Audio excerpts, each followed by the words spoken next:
Mesdames et messieurs, bonjour. Je sais que vous avez suivi cette vidéo sur les réseaux sociaux, mais je vous replonge encore dans cette vidéo. Et j'aimerais que vous vous videz la tête et que vous l'écoutiez. Quel que soit votre bord politique, RHDP, PPACI, PDCI, il faut écouter. Vous voyez, elle démontre le caractère bestial de l'homme. Cette vidéo, ce témoignage de Nadi Gbagbo, on peut le dire maintenant comme ça parce que c'est l'épouse du président.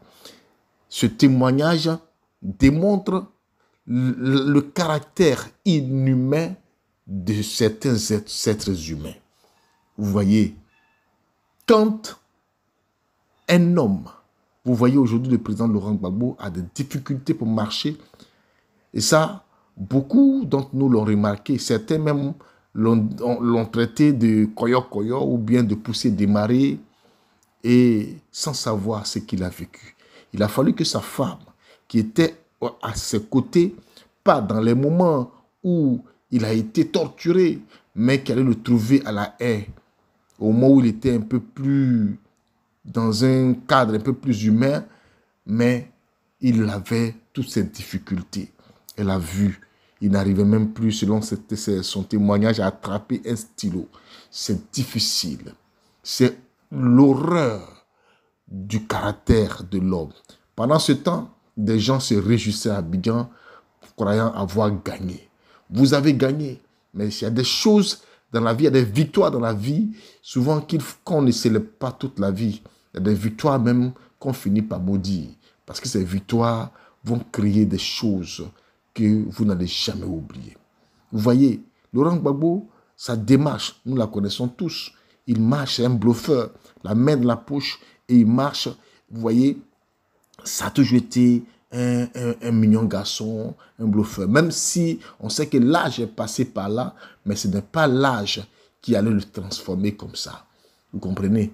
Donc, je veux que cette vidéo-là, on la regarde. Regardons-la. Peut-être que vous avez déjà regardé la séquence de 9 minutes, mais j'ai trouvé la vidéo intégrale pour qu'on puisse écouter la femme de Gbagbo parler. Comment l'homme a souffert. Mais il ne faut pas pleurer, ce n'est pas le moment de pleurer. Mais il faut comprendre que cet homme est un sacerdoce pour que la Côte d'Ivoire puisse connaître la libération. Il a donné sa vie pour la Côte d'Ivoire. Et je pense, comme l'a dit la dernière fois Don Melo, Gbagbo, ce n'est plus une seule personne. Parce qu'il y a plusieurs Gbagbo aujourd'hui qui ont été semés, même dans les tout petits qui naissent. Ce monsieur-là s'est transposé dans les cœurs de chacun, à tel enseigne qu'il restera éternel. Pas lui physiquement, mais son combat. Parce que des enfants même qui sont actuellement à la mamelle vont se lever et continuer le combat de Laurent Gbagbo. Je veux qu'on écoute l'épouse du chef, comme elle-même aime bien l'appeler. Le président Laurent Gbagbo me charge de vous exprimer toute sa compassion. Il sait que vous avez tous traversé des moments très difficiles parce que vous avez eu pour seul tort de l'avoir choisi comme leader. Il me charge aussi de vous remercier parce que malgré toutes les méchancetés que vous avez subies, malgré toutes les épreuves que vous avez traversées, vous ne l'avez pas abandonné. Vous êtes resté debout pour lui et avec lui. Je m'associe au président Laurent Gbagbo pour vous dire infiniment merci. Nous vous disons merci et nous vous disons Yako. Nous vous félicitons également d'avoir tenu bon. Certaines personnes diront pourquoi est-ce maintenant que nous venons vous dire merci et Yako. À ces personnes, je réponds toujours que Dieu fait toutes choses bonnes en son temps. Toujours à ces personnes, je pourrais aussi dire que lorsque nous sommes revenus de La Haye à Bruxelles, le chef ne revenait pas de vacances, mais il revenait de prison. Et quand on revient de prison, on a besoin de se réapproprier sa vie. Mesdames et messieurs, Quand le président Laurent Gbagbo a été arrêté et mis en prison, il avait 66 ans. Et quand il est revenu en Côte d'Ivoire, il en avait 76. On lui a volé en tout et pour tout 10 ans de sa vie. Et ces 10 années ont été 10 années de souffrance. Le président Laurent Gbagbo est un chef. Et un chef ne se lamente pas sur son sort.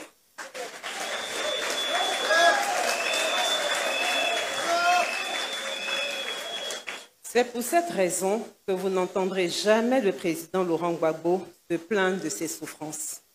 Il lui arrive d'en parler, mais seulement dans le but d'encourager les gens à ne pas se laisser briser par les épreuves. Il se prend souvent en exemple pour montrer qu'on peut quitter de très bas pour aller très haut et qu'on peut quitter de très haut pour revenir très bas et on peut requitter de très très bas pour aller encore très très haut.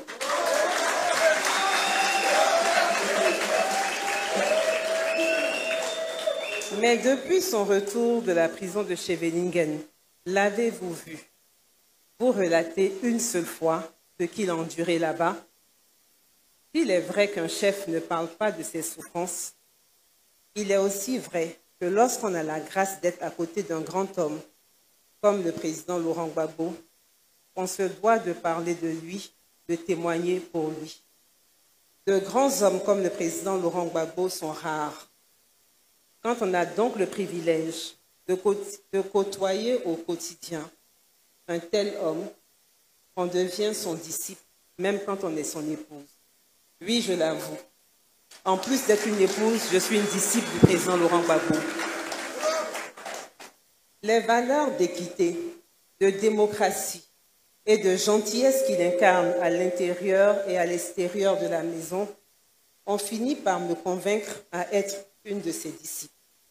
Nul besoin de faire de la politique pour cela. Je circonscris mon rôle de disciple à un rôle d'épouse qu'il peut envoyer vers les personnes à qui il veut montrer son attachement et son affection. Vous savez qu'un homme n'envoie son épouse que là où son cœur est.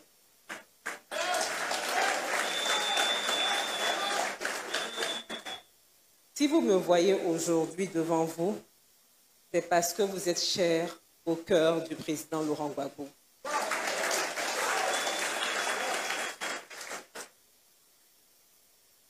Je circonscris aussi mon rôle de disciple à un rôle de témoin. J'ai vécu des choses avec le président Laurent Gbagbo que lui ne vous dira pas parce qu'il est un chef. Mais moi, je me dois de vous révéler certains faits qui ne sont pas des secrets, afin que vous soyez renforcés dans votre conviction que vous n'avez pas fait le mauvais choix. C'est pour cette raison que je vais vous raconter une histoire qui, j'espère, vous inspirera.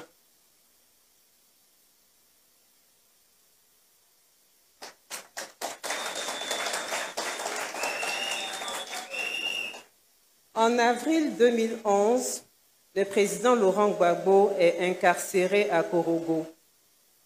En novembre 2011, il est transféré à la prison de Scheveningen.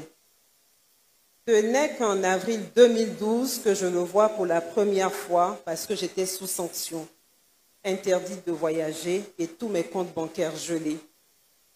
Mes comptes sont longtemps restés gelés, mais l'interdiction de voyager a été levée par l'Union européenne en 2012.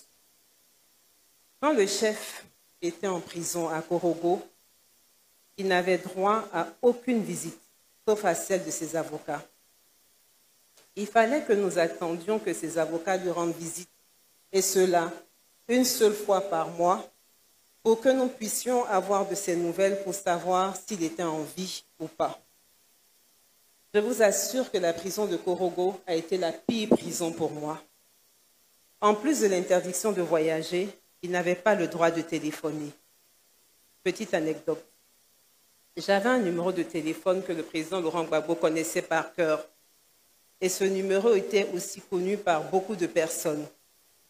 Mes proches me demandaient de me débarrasser de ce numéro ivoirien que j'avais par mesure de sécurité, mais je refusais de le faire parce que je me disais que S'il était autorisé que le président passe un coup de fil, c'est ce numéro qu'il composera.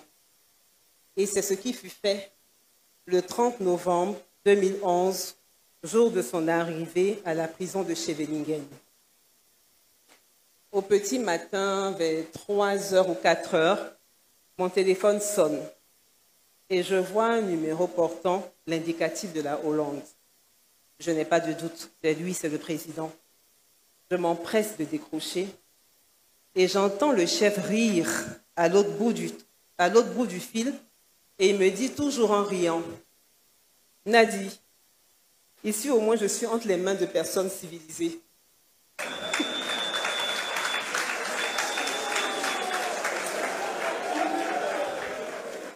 Ils m'ont demandé si je voulais appeler des membres de ma famille pour leur dire que je suis bien arrivée. Et voilà, je t'appelle. Moi qui devais pleurer. Lui qui devait pleurer sur son sort parce qu'on nous a toujours dit qu'on ne revient jamais de la CPI. Le voilà en train de me faire rigoler. Le voilà en train de me faire rire. Je vous avoue que la CPI qui représentait l'horreur pour moi est devenue en quelques secondes un lieu de bonheur. Je riais et je pleurais à la fois parce que la communication interrompue depuis avril 2011 venait d'être rétablie. Je riais parce que le président Laurent Gbagbo venait de me transmettre de la joie, donc de la force, malgré son état de faiblesse. Je ne le voyais pas, mais au moins je l'entendais. Et il en profitait pour me demander de transmettre des messages à ses camarades du parti. Malgré la prison, malgré la déportation, notre chef, votre chef n'a pas faibli. Il est resté volontaire pour continuer la lutte. Cependant, je n'imaginais pas la souffrance dans laquelle il vivait. Étant interdite de voyage, c'est ma sœur aînée qui partait le voir, mais à chaque fois qu'elle revenait de la prison, elle était en pleurs. Elle pleurait des jours et des jours. Je ne comprenais pas pourquoi elle pleurait autant.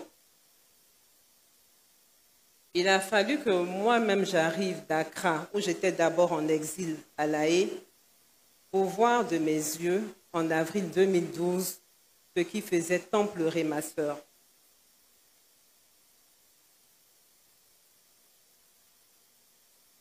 Le chef avait maigri, énormément maigri. Son teint était devenu terne. Il avait du mal à marcher. Pour se lever, il ne pouvait plus utiliser ses mains. Il ne pouvait plus utiliser correctement un stylo pour écrire. Il avait donc de la peine à écrire parce que ses doigts lui faisaient mal. J'étais totalement déboussolée. À la sortie de la visite, un garde de la prison m'avait vu que j'étais découragée et pratiquement en pleurs et il m'a confié qu'il a beaucoup d'admiration pour le président Laurent Gbagbo parce que c'est un monsieur fort de caractère. Parce qu'au vu de l'état dans lequel il est arrivé de Côte d'Ivoire, il a été surpris de voir le chef se tenir debout quand on l'a présenté pour la première fois au juge de la CPI.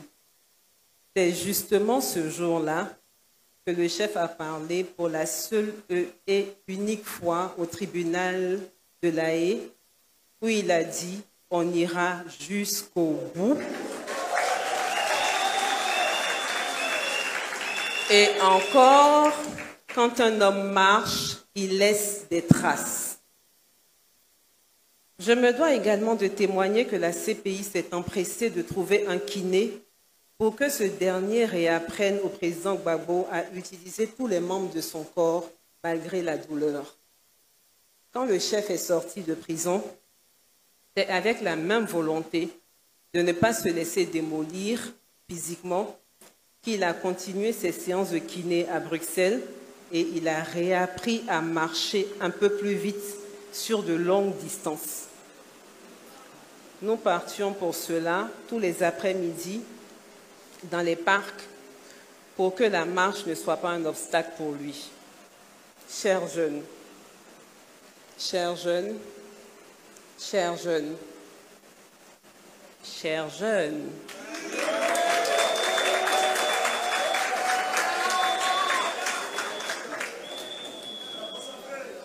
vous pour qui le président Laurent Gbagbo a tenu et n'a pas voulu abandonner la lutte parce que vous êtes l'avenir de ce pays, vous pour qui il a promis se battre jusqu'au bout afin de vous laisser un pays apaisé, afin que plus jamais vos libertés individuelles ne soient bafouées, voici une des choses que le président Laurent Gbagbo ne vous dira pas et que moi, je me dois de vous dire. Chers jeunes, chers amis, chers jeunes, chers amis, j'entends certains adversaires du président Laurent Gbagbo se moquer de la démarche lente de notre chef parce que, disent-ils, il est vieux. Non, ce n'est pas l'âge qui fait que le président Laurent Gbagbo marche aussi lentement.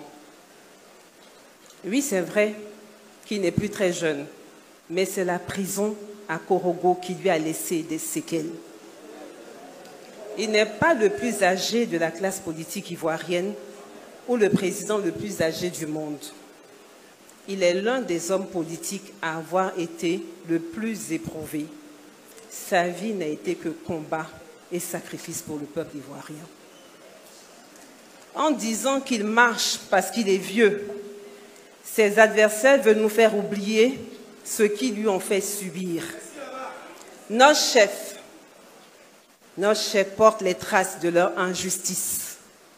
Nos chefs portent les traces de leur oppression. À chaque fois que le président Laurent Gbagbo marchera lentement, ce sont eux qui devraient en avoir honte et se taire.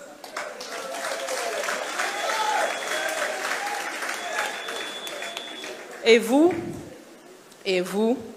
à chaque fois que vous verrez le président Laurent Gbagbo marcher lentement, vous devez en être fiers parce que la lenteur de sa démarche est le signe de sa résilience. Militantes, militants, soyons fiers de la force de caractère de nos chefs.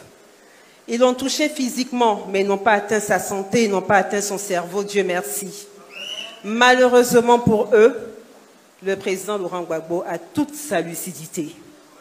Ils l'ont touché physiquement, mais n'ont pas atteint son cœur. Malheureusement pour eux, le chef est resté un homme bon. Malgré le fait que le président Laurent Gbagbo soit aussi une grosse victime de la crise post-électorale, il a pardonné à tous ses adversaires sans exception. Il est sans rancune, sans rancœur et sans ressentiment.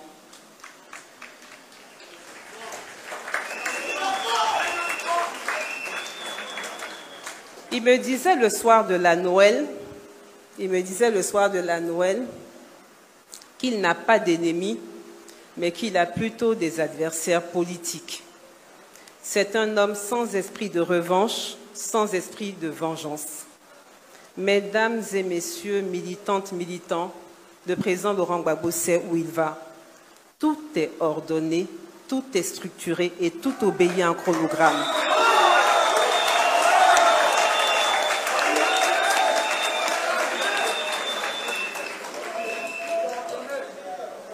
Quand il est arrivé à Abidjan, sa première préoccupation, d'abord quand il a été autorisé par la Cour pénale internationale à rentrer en Côte d'Ivoire, à défaut de se déplacer, il a fait un communiqué pour remercier toutes les sœurs et tous les frères de la diaspora.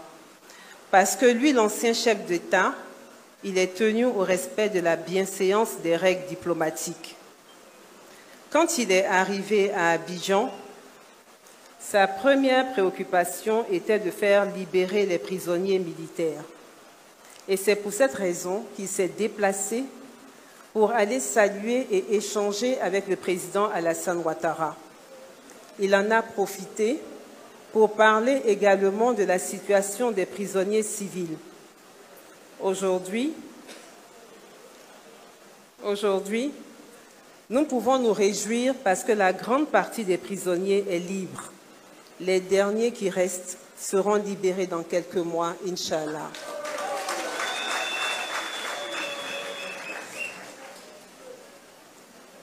Je vous ai dit que tout est ordonné, tout est structuré et que ça obéit à un chronogramme. Après ça, il a ensuite créé avec ses camarades le Parti des peuples africains de Côte d'Ivoire parce qu'il lui fallait un instrument de lutte pour achever son combat pour la démocratie. Il est après parti à l'Ouest pour exprimer sa compassion à toutes les victimes de Côte d'Ivoire parce que l'Ouest est la zone qui a perdu le plus d'enfants. En choisissant Djuekwe, ville symbole, ville martyre, c'est comme s'il rendait visite à toutes les victimes de Côte d'Ivoire. Il y a quelques mois, vous lui avez demandé d'être votre candidat et il a accepté d'être notre candidat à l'élection présidentielle d'octobre 2025. Qu'est-ce qu'il lui reste à faire maintenant? Il a accepté d'être candidat, il a salué. Qu'est-ce qu'il lui reste à faire maintenant? Ce qui lui reste à faire, c'est de vous remercier et de compatir à vos souffrances, mais en actes. Pour le président Laurent Gbagbo, la meilleure manière de remercier le peuple de Côte d'Ivoire, c'est de gagner l'élection présidentielle pour instaurer la démocratie.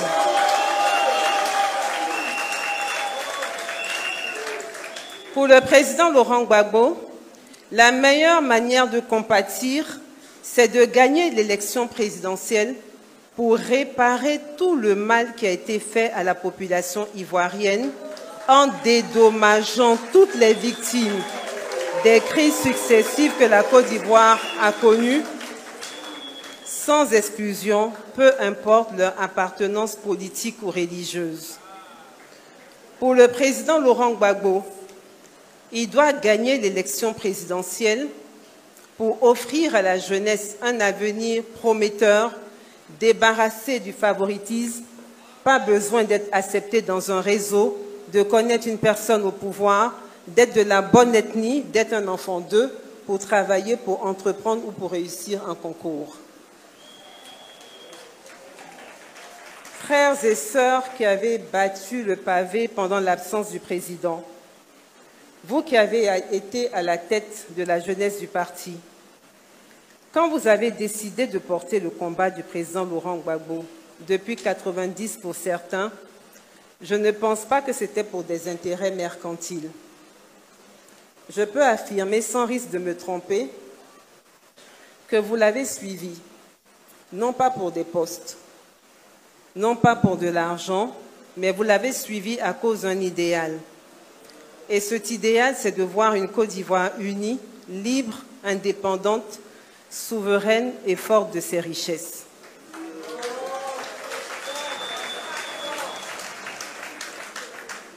À cause de cet idéal non encore atteint, je me retrouve aujourd'hui ici parmi vous, au nom du président Laurent Gbagbo, pour vous dire de tenir bon.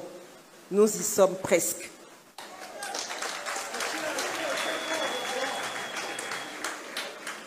Frères et sœurs des agoras et parlements, depuis 2011, année de la chute du président Laurent Gbagbo, vous êtes chassés, pourchassés, vilipendés et même agressés physiquement.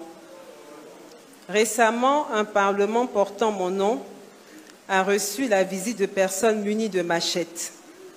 Et ces visiteurs n'ont pas hésité à blesser certains d'entre vous. Le chef sait que vous avez porté plainte et que la plainte est restée sans suite. Malgré cela, il vous félicite de n'avoir pas rendu votre coup en utilisant aussi des machettes. Le œil pour œil, dent pour dent, n'est pas la maxime préférée du président Laurent Gbagbo quand il s'agit de violence. Sa maxime n'est pas non plus « si on te gifle sur la joue droite, tends la joue gauche ». Pour le président Laurent Gbagbo, dans une république, la force doit rester à la loi. En attendant que la loi reconnaisse le tort qu'on vous a fait, le président Laurent Gbagbo vous dit Yako et vous rassure que même si la justice est lente, elle finit toujours par faire son travail. En octobre 2025, quand le président Laurent Gbagbo gagnera l'élection présidentielle, si Dieu le veut,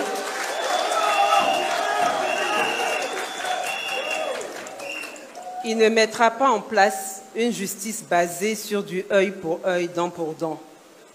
Il ne mettra pas en place une politique extrajudiciaire où c'est la force brutale qui règne. Avec le président Laurent Gbagbo, on ne dira pas « la force fait loi », mais plutôt « force à la loi ».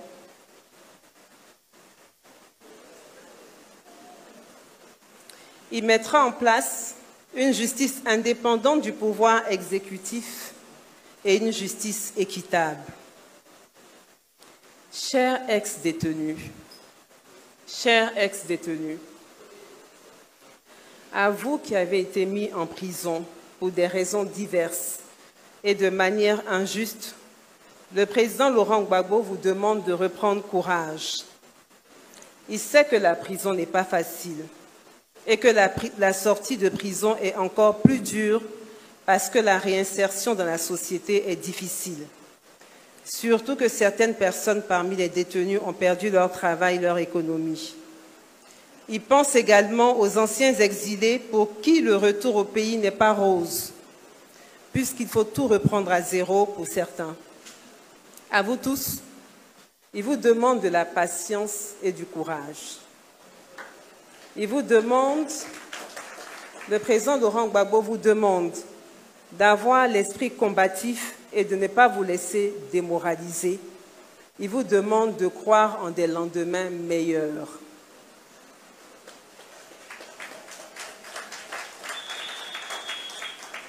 À vous qui avez été blessés, amputés d'un membre, martyrisés, le président Gbagbo compatit à votre douleur et prie le Seigneur notre Dieu de vous apaiser. C'est vrai que nous, les pro-Gbagbo, avons beaucoup souffert et nous continuons de souffrir, mais le président Laurent Gbagbo nous prie de nous départir de tout esprit de vengeance. Moi, je suis convaincue que vous le ferez, parce que la victoire sans tache du président Laurent Gbagbo vous rendra tellement heureux que vous oublierez toutes les méchancetés qu'on vous a faites.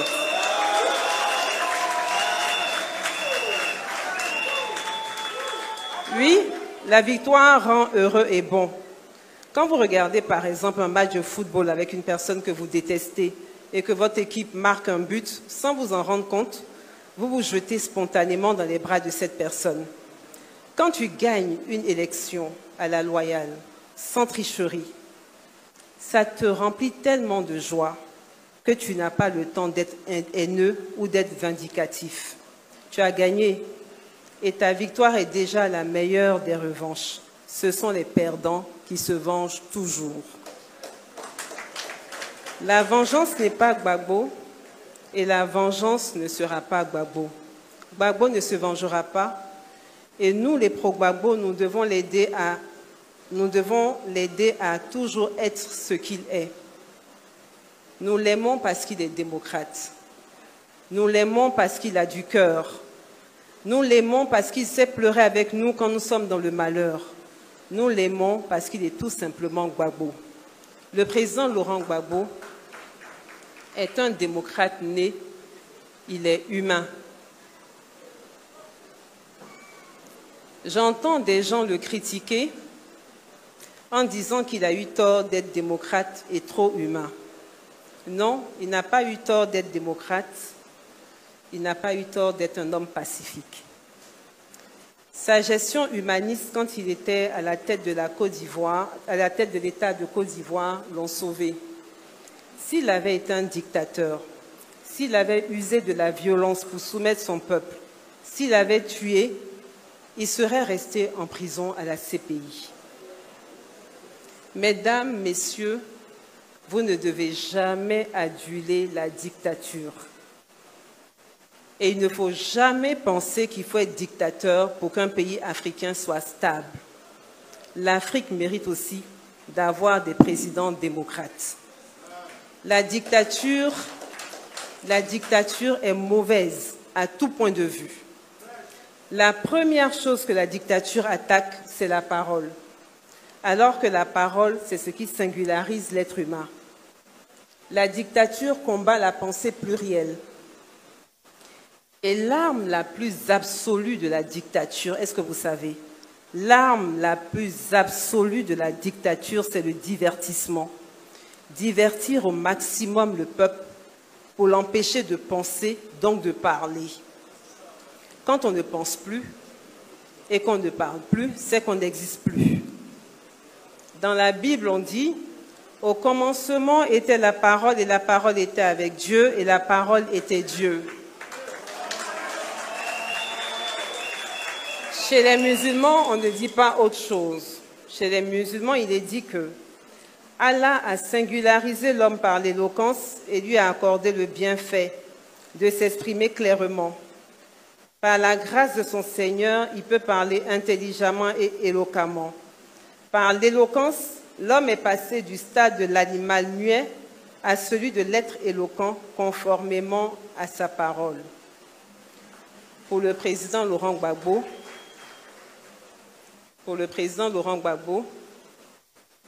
la parole est importante. Elle doit être libérée. Bon, ils ont dit que quand je donne l'argent, je ne prends plus la monnaie. Je prends maintenant la monnaie, c'est trop dur.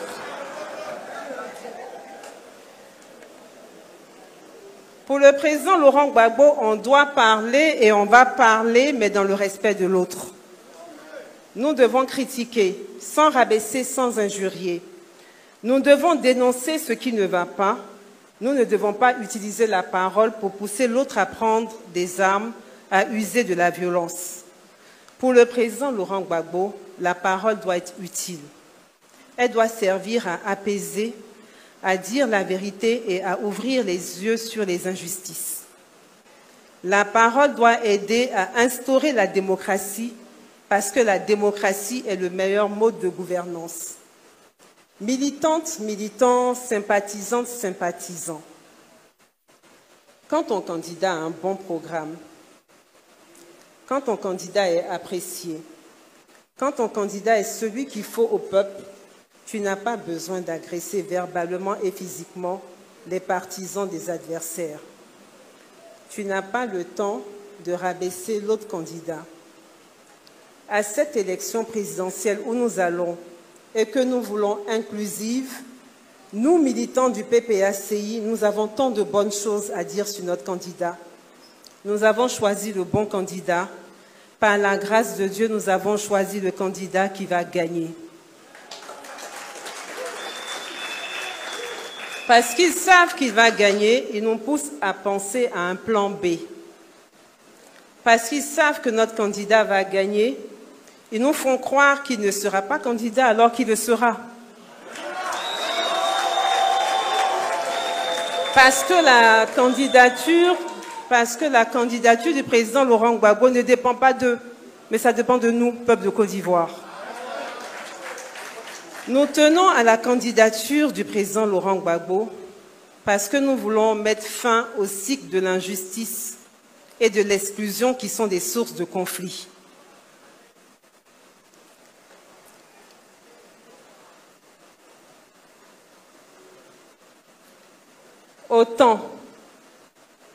Autant nous nous réjouissons de notre diversité et de la bonne intégration de nos frères africains, autant nous devons nous battre pour qu'aucun Ivoirien ne soit exclu d'eux et dans son propre pays. Qu'on le veuille ou non, le président Laurent Gbagbo est un des symboles forts de la Côte d'Ivoire. L'exclure du jeu politique engendrerait des frustrations supplémentaires. Cela risque d'anéantir totalement la cohésion sociale qui est déjà chancelante. Et cela mettra à mal cette intégration qui a toujours fait le charme et la fierté de la Côte d'Ivoire. Moi, Adjana Diani Bamba, épouse Gbagbo, je suis Maouka de Touba.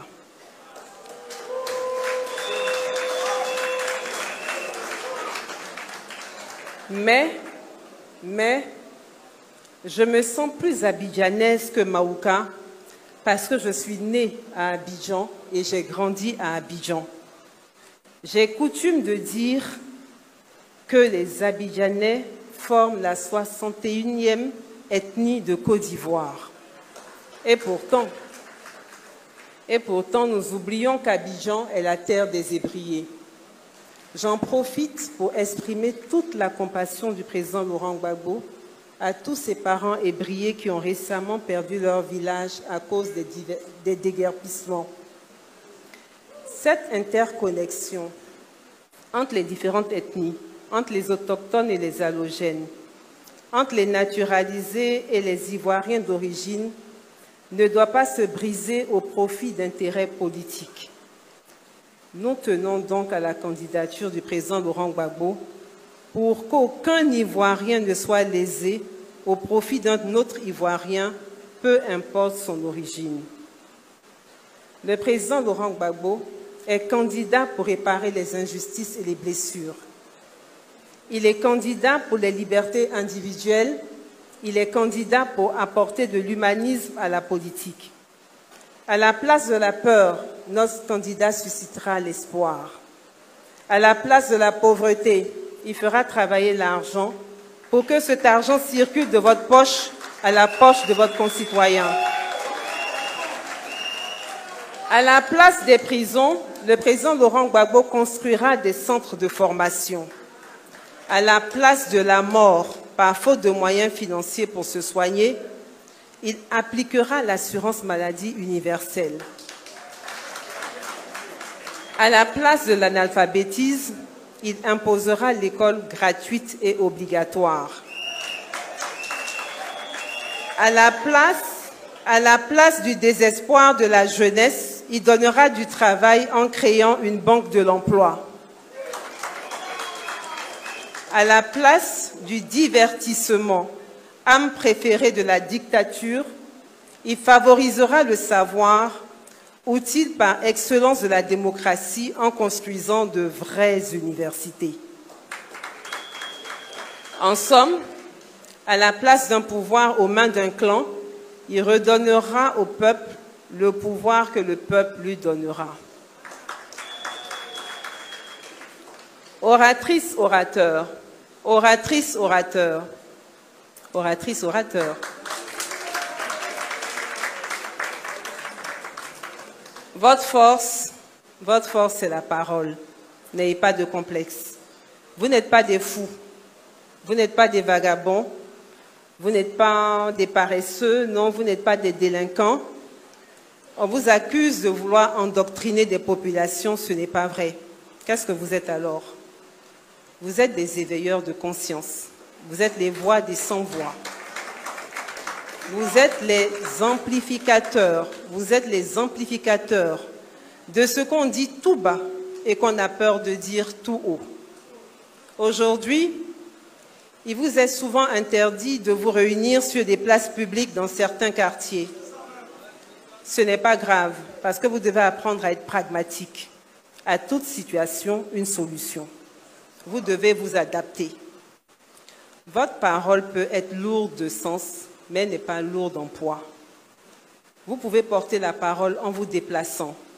La parole n'est pas statique, la parole est mobile.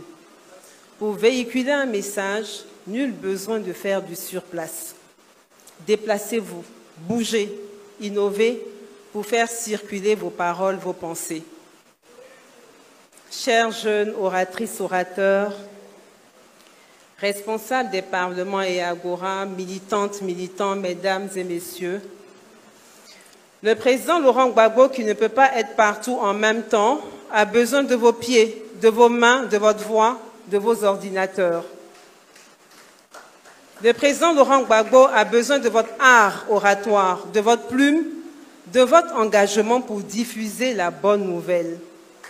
Vous devez aller partout, partout, dans toutes les maisons, dans tous les quartiers, dans tous les villages, dans toutes les villes, pour annoncer à nos parents que l'espoir est en train de renaître en Côte d'Ivoire.